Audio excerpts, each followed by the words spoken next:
जिल्हा परिषदमधील समाज कल्याण विभाग आहे।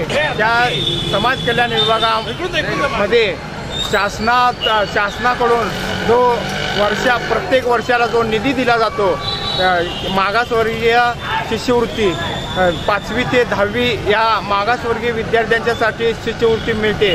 तसेच जी फी भरलेली असते ती फी परतावा म्हणून ती ही फी महाराष्ट्र शासन देते। पुन्हा जे कर्मचारी साफसफाई करतात ते साफसफाई करणाऱ्या कर्मचाऱ्यांच्या मुलांच्यासाठी ती शिष्यवृत्ती येते। ती अशी संपूर्ण शिष्यवृत्ती ही महाराष्ट्र शासन हे जिल्हा परिषदच्या समाज कल्याण विभागाकडे देते।